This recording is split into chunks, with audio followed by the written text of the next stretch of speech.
주식 투자 원칙 찾아가기 마지막 편입니다. 구름대에 대해서 마지막 설명을 드리도록 하겠습니다. 구름대까지 공부하신 분들은 균형표를 이제 완성을 하셨기 때문에 초보자라도 주식 시세 정도는 충분히 파악하실 수 있으시고 주식 투자에도 충분히 참고할 수 있을 정도의 기본 원칙은 가지고 계실 거라고 생각을 합니다. 그리고 구름대에 대해서 개념 정리를 해드리고 그거에 따른 어떻게 활용할 것인가 활용법도 공부하고 그에 따른 매매 방법도 알아보는 시간을 갖도록 하겠습니다.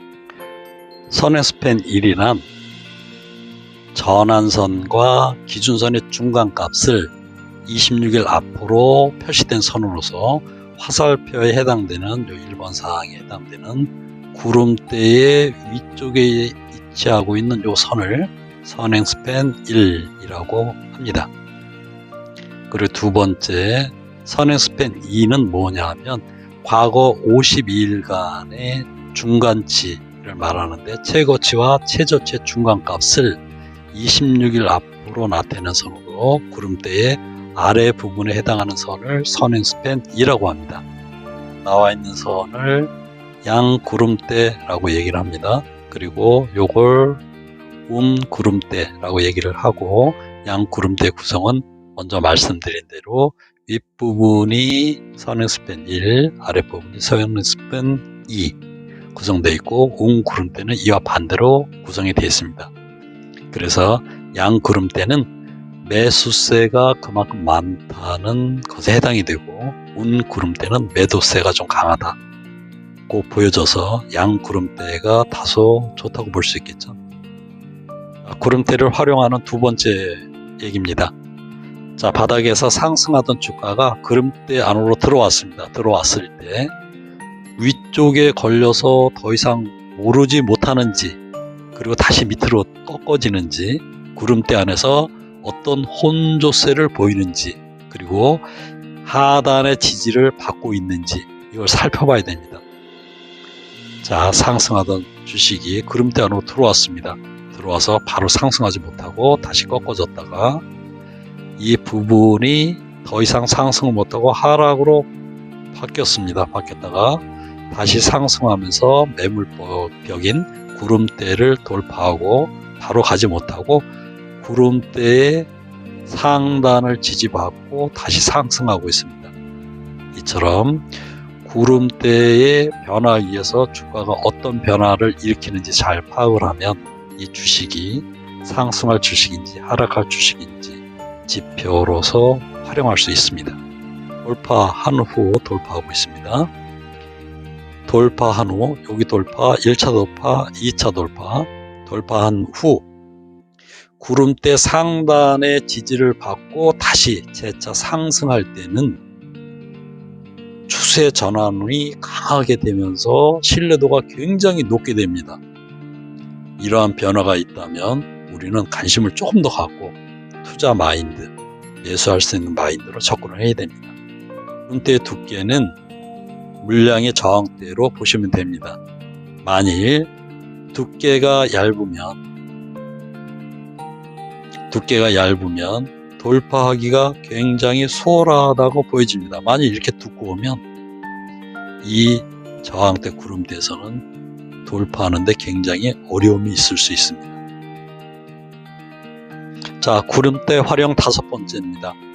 현재 주가를 볼 때는 현재에 있는 구름대와 더불어 앞쪽에 26일 앞에 있는 구름대의 변화를 같이 봐줘야 신뢰도가 높아집니다. 만일 26일 앞에 양운으로 변화 중에 있으면 상승 여력이 크다고 보여지는 거고 그와 반대면 하락 여력이 큽니다. 이 부분을 참고해 주셔야 됩니다. 지금까지 우리는 기준선에 대해서 공부를 했고 전환선 그리고 후행 스팬 그리고 선행 스팬 1, 2 그리고 구름대에 대해서 공부를 했습니다. 이걸 바탕으로 해서 우리가 지표를 판단을 할 때 어떻게 판단을 하는가 추세를 볼 때 어떤 추세를 보는가에 대해서 한번 우리나라 대표 주인 삼성전자 주식을 가지고 한번 한번 공부해보는 시간을 갖도록 하겠습니다. 자, 우리가 공부한 대로 먼저 기준선 먼저 파악을 해보겠습니다. 기준선은 약간 검정색으로 표시되어 있는 이 부분이 이렇게 지나가고 있고, 그 다음에 전환선은 초록색 부분으로 전환선이 표시가 되고 있습니다. 그리고 후행 스팬은 보라색, 그리고 구름대로 형성되어 있는데 얼핏 보기에는 복잡해 보이지만 우리는 이미 공부를 했기 때문에 이 부분이 복잡하지 않다는 것을 잘 알 수 있을 겁니다. 자, 그러면 과거에 어떤 상태의 지표가 변화가 되고 있는지 먼저 알아보도록 하겠습니다.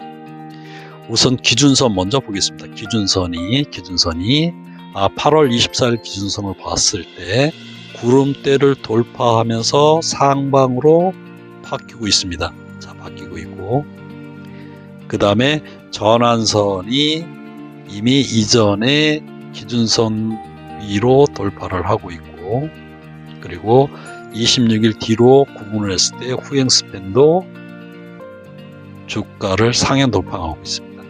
그래서 이렇게 복합적으로 있을 때는 먼저 이 주식이 현재 위치가 구름대 위에 형성이 되어 있는지, 위쪽에 형성이 되어 있는지, 아래쪽에 형성이 되어 있는지를 먼저 봅니다.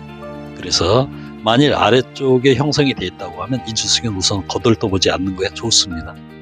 자, 그러면 기본적으로 윗부분에 형성되어 있을 때만 주식을 심도 있게 더 들어가면 됩니다. 자, 그런데 지금 현재 보면 현 시점에서 보면 구름대 안에서 움직이고 있습니다. 그렇다면 구름대에 혼조세를 보일 때는, 구름대에서 혼조세를 보일 때는 선행 스팬 2번에서 구름대 아랫부분에서 지지를 받고 있는가 아닌가를 잘 살펴봐야 됩니다. 살펴보고 그 다음에 이 변화가 어느 쪽으로 변화될 것인가를 추측을 하시면서 판단을 하셔야 되는데, 지금 현재는 떨어지는 게 멈추면서 지지를 받고 있고 다시 구름대 안으로 들어갈 확률이 높게 보입니다. 그리고 일정 부분이 지나면 변곡점인 얇아지는 선이 나오기 때문에 이 부분도 고려한다면 지금서부터는 삼성전자 주식은 관심을 많이 가지셔야 될 거로 보여집니다. 자, 이것으로 일목균형표를 모두 마치도록 하겠습니다.